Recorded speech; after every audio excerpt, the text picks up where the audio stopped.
Olá, sejam bem-vindos ao Plenárias, com os destaques da semana no Supremo Tribunal Federal. Plenário declara que lei do Estado de São Paulo, que destinava parte do fundo da Defensoria Pública para o pagamento de advogados privados, é inconstitucional. Os ministros começam a análise dos processos que tratam de taxas de serviço de prevenção e combate a incêndios. Acompanhe aqui na TV Justiça, o Plenárias está no ar.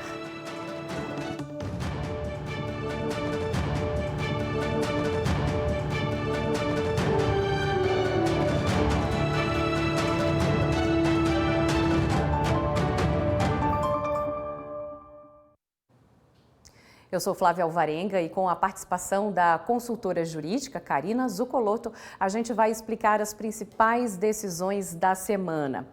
Oi, Karina, tudo bem? A gente teve a decisão a respeito da Defensoria Pública do Estado de São Paulo, né? Então, aquela regra que foi estabelecida agora está derrubada. Não pode passar parte desse fundo da Defensoria para pagar um advogado privado. Exatamente. 40% desse orçamento para a maioria que se formou no plenário dessa semana, acabava comprometendo a própria organicidade da Defensoria Pública na sua autonomia de gerenciar esse valor e contratar novos defensores públicos para atender a população que necessita, que não tem condições de pagar um advogado sem prejuízo próprio da sua família e que, até então, era atendido por esses advogados chamados dativos e que eram pagos e remunerados por esse fundo de assistência judiciária. Mas isso não pode acontecer mais. Esse valor tem que ficar a critério da Defensoria para a contratação, a realização de concursos públicos para contratação de novos defensores públicos e assim atender,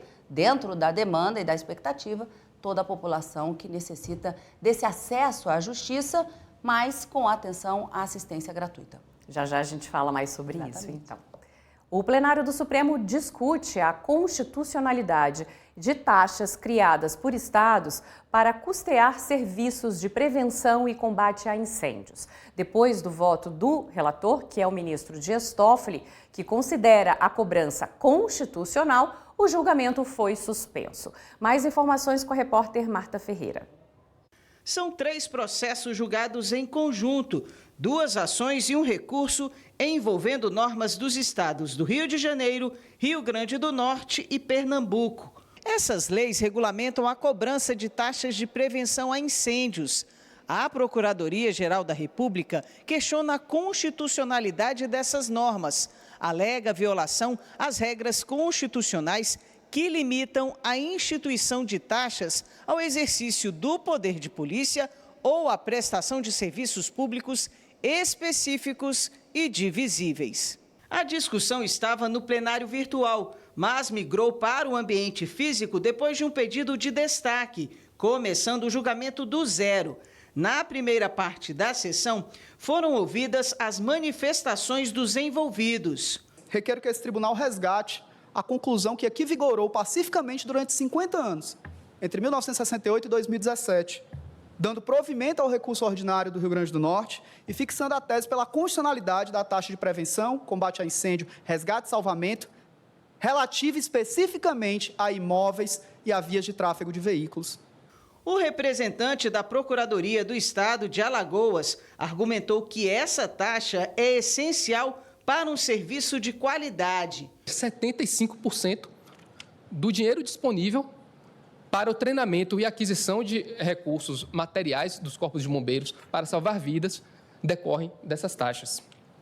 Então, em Alagoas, inclusive, o que é arrecadado apenas pela taxa de prevenção e combate a incêndio corresponde a mais de 3 vezes mais os recursos que o Estado recebe para financiar os corpos de bombeiros por meio do Fundo Nacional de Segurança Pública. A procuradora do Rio de Janeiro também alegou que, sem a taxa, o trabalho dos bombeiros ficaria comprometido. Os valores para manutenção desses equipamentos são caríssimos e mesmo para a compra e aquisição de outros equipamentos. Imagina um governador com um valor de orçamento que vai ter que decidir entre comprar um caminhão caríssimo ou muitas viaturas de segurança pública. Certamente os bombeiros serão preteridos. Relator do recurso, o ministro Dias Toffoli, votou para reconhecer a constitucionalidade da taxa. argumentando que serviços como combate a incêndios, busca e salvamento podem ser enquadrados como específicos e divisíveis. Ele ressaltou ainda a importância de arrecadação para a manutenção da corporação e melhoria das condições de trabalho, com a compra de equipamentos e treinamento de profissionais. São constitucionais as taxas estaduais pela utilização efetiva ou potencial dos serviços públicos de prevenção e combate a incêndios, busca, salvamento ou resgate prestados ao contribuinte ou postos à sua disposição pelos corpos de bombeiros militares. Depois, o julgamento foi suspenso e será retomado na próxima sessão. Então, Karina, são 3 processos analisados em conjunto. Tem esse recurso, que o relator é o ministro Dias Toffoli, ele votou, e a gente tem ainda 2 ADPFs, relatoria do ministro Fachin. Discussão é um serviço coletivo, é um serviço público, e entra na questão da diferença entre taxa e imposto. Exatamente, Flávia. Embora nós tenhamos relatores diferentes, leis diferentes sendo questionadas nos 3 processos, o pano de fundo da discussão é a mesma. A prestação desse tipo de serviço pelo Corpo de Bombeiros Militares é um serviço destinado a um contribuinte específico? É possível identificar isso na contribuição? Se for possível, a previsibilidade de cobrança por esse serviço por meio de taxa é constitucional. Mas se não houver, e aí, como você disse, é um trabalho feito, uma prestação de serviço feito em caráter público e coletivo, não dá para se dividir e nem especificar essa prestação de serviço de combate a incêndio, prevenção a incêndio, salvamentos, todas essas atividades atribuídas ao Corpo de Bombeiros, aí a taxa seria considerada inconstitucional. E foi nesse sentido que o Tribunal de Justiça do Rio Grande do Norte decidiu que a lei lá do estado do Rio Grande do Norte não teria essa especificidade e essa divisibilidade a ponto de se mensurar o quanto de serviço do Corpo de Bombeiros cada contribuinte poderia ser responsável pelo pagamento dessa taxa. E aí o tribunal declarou a taxa inconstitucional. E é justamente contra ela que vem o recurso extraordinário, que na sessão dessa semana o ministro Dias Toffoli já votou, e logo depois o julgamento foi suspenso, por entender que essa norma é constitucional, que pode ser cobrado por meio de taxa. Mas veja, até agora só temos o voto do ministro Dias Toffoli, um julgamento que deve continuar na próxima sessão plenária. E aí com os votos do ministro Fachin em relação às outras 2 ações. Também, e aí um vota no julgamento do outro e todos os demais votam nos 3 processos. Então a discussão é saber, essa prestação de serviço pelo Corpo de Bombeiros pode ser cobrada do contribuinte por meio de taxa, sendo constitucional as leis, ou tem que ser por meio de imposto. Então, a grande discussão é essa, embora nós tenhamos leis diferentes, com relatores diferentes. Obrigada, Karina. O STF manteve a obrigatoriedade do emissor de cupom fiscal para as empresas, varejistas e prestadoras de serviço. A reportagem é do João Pedro Melo. A decisão foi unânime e está no âmbito da ação de inconstitucionalidade proposta pela Confederação Nacional do Comércio, valendo para empresas varejistas e prestadoras de serviço. A exigência do equipamento quer comprovar os custos e as despesas operacionais no contexto do imposto de renda e da contribuição social sobre o lucro líquido. Ao propor a matéria, a Confederação alegou que a medida violaria a competência dos estados e do Distrito Federal para estabelecer impostos sobre as operações de venda e revenda de itens. Mas o relator, ministro Nunes Marques, afastou o argumento destacando no voto que a lei criou um mecanismo para fiscalizar e combater a sonegação desses tributos. Todos os outros ministros acompanharam o relator e entenderam que o equipamento substitui meios ultrapassados de emissão de documentos fiscais. Eles destacaram também que o sigilo dos dados não impede que eles possam ser acessados pela fiscalização tributária, desde que a medida respeite a lei, não sendo acessível à população geral. O Supremo Tribunal Federal determinou que a Meta, dona do Instagram e do WhatsApp, e o X, forneçam à Polícia Federal dados e o IP, que é o endereço do computador do blogueiro Alan dos Santos. A determinação foi dada pelo ministro Alexandre de Moraes, que atendeu a um pedido da Polícia Federal no inquérito que apura a atuação do blogueiro em redes sociais. Alan dos Santos teve prisão preventiva decretada em outubro de 2021, após ser apontado como integrante de uma organização criminosa que atua na disseminação de notícias falsas e ataques ao poder judiciário.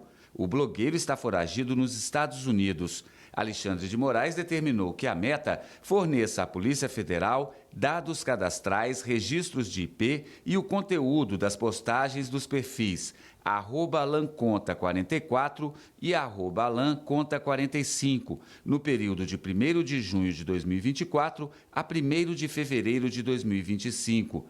Já para a X Brasil Internet, que administra o antigo Twitter, Alexandre de Moraes determinou que sejam repassados os conteúdos das postagens feitas no perfil @AlanConta, no mesmo período, junho a fevereiro. O ministro estipulou multa de R$100 mil por dia se alguma das empresas descumprir a determinação. Alexandre de Moraes também encaminhou os autos à Polícia Federal para a continuidade das investigações e notificou a Procuradoria-Geral da República sobre o caso. A primeira turma do Supremo Tribunal Federal manteve a decisão do Conselho Nacional de Justiça, que cassou decisões de um desembargador do Tribunal Regional do Trabalho da 8ª Região no Pará. Quem acompanhou e traz os detalhes é o repórter Pablo Lemos. Em um dos julgamentos, a primeira turma manteve uma decisão do Conselho Nacional de Justiça. O CNJ havia cassado decisões de um magistrado do Tribunal Regional do Trabalho do Pará. As decisões do desembargador eram referentes a eleições para a presidência da Federação das Indústrias do Estado. A defesa recorreu ao Supremo, alegando que houve suspeição por parte do magistrado, que é quando um juiz tem a imparcialidade questionada por causa de uma relação pessoal ou posição no processo. A relatora do caso é a ministra Carmen Lúcia. O voto dela foi acompanhado por unanimidade e o mandado de segurança contra o CNJ foi negado. Eu entendo que não estão sujeitos à correição pela Corregedoria do Conselho Nacional de Justiça, mas, neste caso, houve a superveniência de uma decisão judicial que examinou aquela, pelo que há o prejuízo, porque o que se pleiteia aqui não poderia ser restabelecido mais. Por essa razão, senhor presidente, senhores ministros, eu estou votando no sentido de julgar prejudicado este mandado de segurança. Ainda sobre esse caso, o ministro Flávio Dino fez questão de defender o papel do CNJ. Desde sempre tenho defendido o advento desse órgão que, inclusive, a cada dia infirma as profecias mais catastrofistas que se faziam preternitamente quanto à sua desnecessidade. Muitos diziam que seria um órgão que sobraria no sistema constitucional brasileiro. Infelizmente, dia a dia, os fatos mostram o diametralmente oposto. Ou seja, não há dúvida a essas alturas que, em face do elevadíssimo nível ou número de fatos desabonadores praticados por poucos, é verdade, mas com ampla repercussão, a existência do CNJ é, além de útil, imprescindível.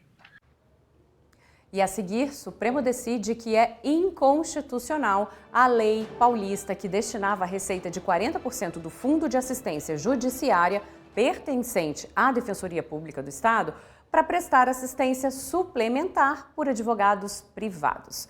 O Plenárias volta em instantes.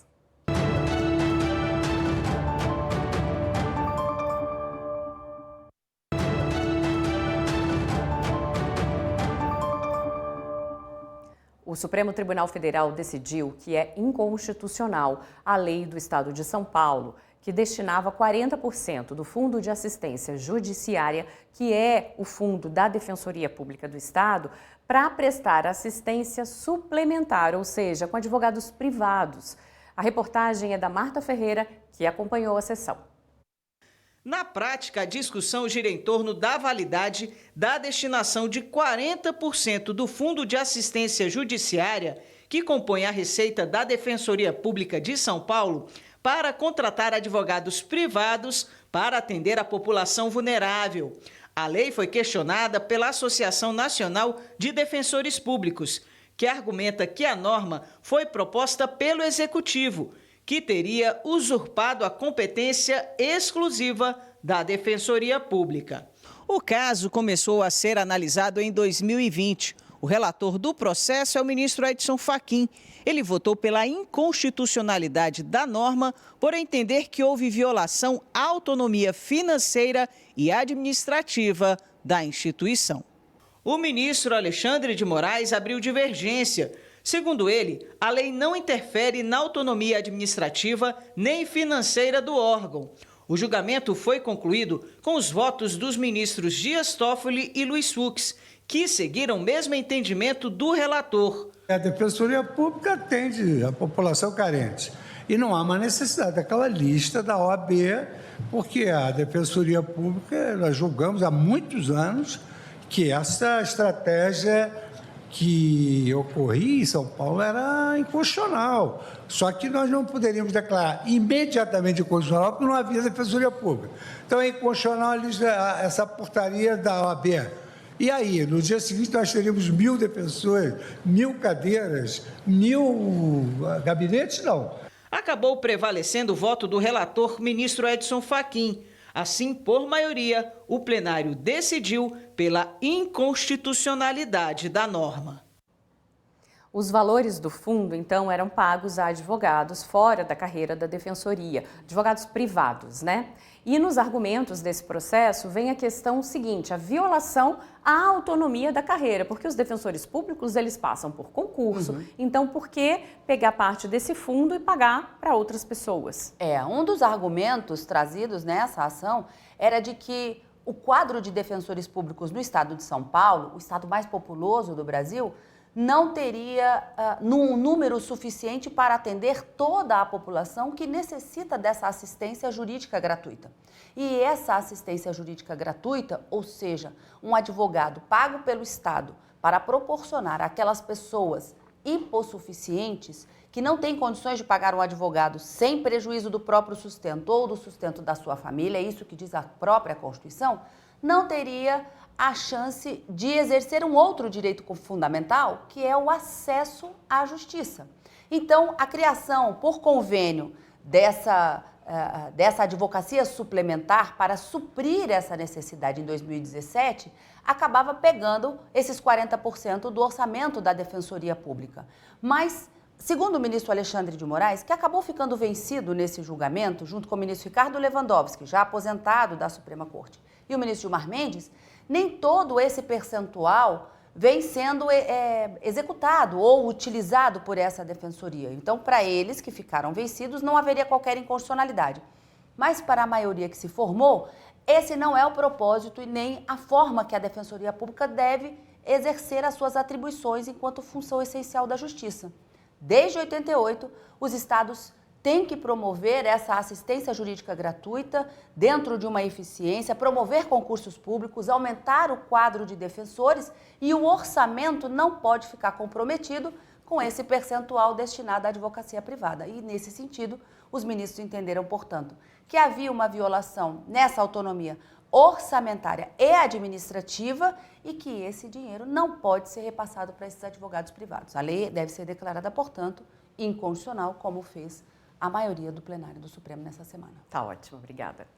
O Supremo Tribunal Federal firmou acordo com o Tribunal de Justiça de São Paulo, com a Procuradoria-Geral do Estado e com a Procuradoria-Geral da capital paulista. O objetivo é formar um banco de dados e compartilhar informações de precedentes. O TJ de São Paulo é a principal origem de recursos do país ao STF. As informações com o Pablo Lemos. A parceria pretende reduzir os precedentes repetitivos, que são os processos que envolvem a mesma questão de direito, e as demandas repetitivas, aquelas decisões que os tribunais tomam sobre essas demandas.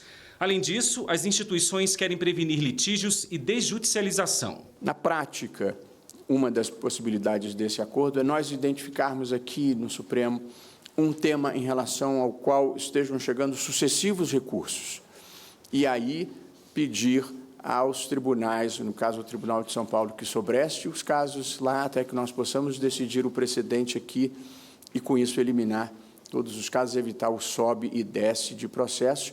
E, por outro lado, o Tribunal de Justiça e as suas procuradorias identificarem lá na origem uma questão que esteja gerando litigiosidade repetitiva e comunicar ao Supremo para nós podermos dar uma repercussão geral e com uma decisão matar, às vezes, dezenas, centenas ou milhares de processos. O desembargador Ricardo Sintra Torres de Carvalho representou o presidente do Tribunal de Justiça de São Paulo na solenidade. Quando nós encontramos um clima favorável, tanto no Supremo Tribunal Federal, como no Superior Tribunal de Justiça, como no nosso tribunal, nas procuradorias, os contatos que nós temos tido com a Procuradoria do Estado, com a Procuradoria do Município, são os melhores possíveis, e todos nós tentando encontrar formas de educar, de vencer as nossas estruturas. O acordo também foi celebrado com as participações da Procuradora-Geral do município de São Paulo, Luciana Santana Nardi, e da Procuradora-Geral do Estado, Inês Maria dos Santos Coimbra. Uma aposta que é feita a partir do reconhecimento que precisamos usar os dados a nosso favor, e todo o sistema de justiça, todos aqueles que trabalham e operam no sistema de justiça são responsáveis pela entrega de um serviço não só com qualidade técnica, mas com eficiência, racionalidade e, principalmente, com respeito aos cofres públicos. O município de São Paulo é um dos maiores litigantes da justiça brasileira e a Procuradoria-Geral do município tem feito esforços para mudar essa realidade, né? Nós, em 2020, auxiliamos o Legislativo a aprovar uma lei que é a Política Municipal de Desjudicialização. É por isso que essa iniciativa aqui é tão importante, né? E eu acho que isso só é possível com esse diálogo institucional. Por maioria, a primeira turma do Supremo Tribunal Federal confirmou decisão do Tribunal de Justiça de São Paulo, que extinguiu a pena de um homem condenado por tráfico privilegiado de drogas. Os ministros levaram em conta que o réu não pertence à organização criminosa. E quem tem os detalhes é a repórter Carolina Chaves. A primeira turma do STF negou o recurso apresentado pelo Ministério Público de São Paulo. O MP pedia a nulidade do perdão da pena concedido a um condenado por tráfico privilegiado de drogas. Tráfico privilegiado é quando o réu é primário, tem bons antecedentes e não integra a organização criminosa. A lei de drogas prevê que pessoas nessa situação podem ter a pena reduzida de 1/6 a 2/3 e o regime prisional pode ser mais brando. O caso analisado trata de um homem que foi condenado em 2023 pela Justiça Criminal em Araçatuba, São Paulo, a 1 ano e 8 meses de detenção, substituídos por restritivas de direito e ao pagamento de R$ 7 mil de multa. Em 2024, ele foi beneficiado com o indulto presidencial e a pena foi extinta. O indulto presidencial é um benefício de extinção, diminuição ou substituição da pena concedido todos os anos pelo presidente da República por meio de decreto, estabelecendo as regras para ter direito ao benefício. No Supremo, a Procuradoria-Geral da República se manifestou no sentido de negar a extinção da pena do homem, porque o indulto equivale à graça ou anistia, e a Constituição Federal veda o benefício no caso de tráfico. Mas a relatora, ministra Carmen Lúcia, destacou que a Constituição veda a concessão do indulto aos crimes hediondos, e o tráfico na modalidade privilegiado não é considerado um crime hediondo. Por isso, é legítima a concessão do benefício nesse caso. O Supremo Tribunal Federal lançou o segundo volume do livro Desinformação, o Mal do Século. A obra foi organizada pelo Programa de Combate à Desinformação do Supremo, em parceria com a Faculdade de Comunicação Social da Universidade de Brasília. O repórter Pablo Lemos tem os detalhes. A publicação coletiva reúne 18 artigos de especialistas de diversas áreas para discutir os desafios impostos pela desinformação. São temas cruciais para a democracia, como a influência das notícias falsas em processos eleitorais, o impacto da inteligência artificial na disseminação de informações e a necessidade de regulamentação para assegurar direitos e conter abusos. O prefácio teve colaboração do presidente do Supremo Tribunal Federal, ministro Luiz Roberto Barroso. Nós precisamos fazer com que mentir volte a ser errado de novo. O que não está sendo fácil, colocar esse gênio de volta na garrafa. O que se perdeu foi esse controle mínimo sobre a autenticidade e a civilidade do que chega ao espaço público. A possibilidade da circulação sem filtro da desinformação, das mentiras deliberadas, dos discursos de ódio, das teorias conspiratórias e o impacto que elas produziram, inclusive sobre as democracias em todo o mundo. Além de Barroso, o livro é assinado pelos ministros do Supremo, Edson Fachin, Dias Toffoli, Flávio Dino e Luiz Fux. Houve também a participação de pesquisadores e especialistas em comunicação e direito. Entre os organizadores estão a professora da Universidade de Brasília, Thaís de Mendonça Jorge, e o coordenador do Programa de Combate à Desinformação do STF, Vitor Durigan. A desinformação, o mal do século. Este é realmente um mal, uma doença que nós, no século XXI, temos que enfrentar. E para enfrentá-la, fazemos parcerias. A desinformação é um dos desafios mais urgentes do nosso tempo. Não se trata apenas de um problema de percepção da realidade, mas de um risco real para a integridade das instituições e para a estabilidade democrática.